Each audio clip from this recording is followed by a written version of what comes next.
Salam, yaxshimsizlar? Hammalarning mushahbalar xayrlik bo'lsin. Mendan sizlarga mehrli salom. Bugun sizlarga go'shtdan qilish so'nglab keldim. Nurg'un qilsa qilishni bilsinmi, ammo hamma odamning pishirish usuли o'xshamaydi.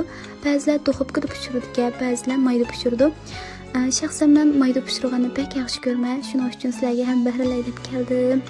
Eng avval xamin tayyor qilamiz. Un, muvofiq miqdorda tuz, bir tal tuxum, andan sumay, chuchitilgan sumayni muvofiq miqdorda qo'yib olsak bo'ladi. Hisobda bir 2 qoshiq atrofida sumay qo'yib olamiz. Andan xamirni yo'g'irib tayyor qilib olamiz. Xamirning bo'shchonligi lag'man xamirdek bo'ldi.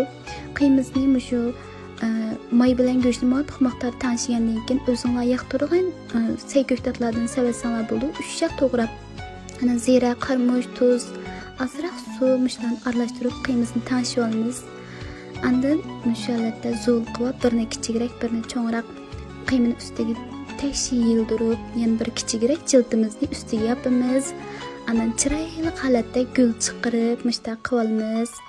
Andan mayda zaliq qilamiz. Mayning gradusini bir tushib bo'lgandan keyin o'tni past qilib, bir 7-8 minut atrofida bo'sh o'tda pishirib olamiz. Andan o'tni azroq ichib, pishirsak, sag'rib, go'shtlarimiz pishib, payzib bo'ldi. Oldiga 15 minut atrofida mayda zaliq qilsanglar bo'ldi.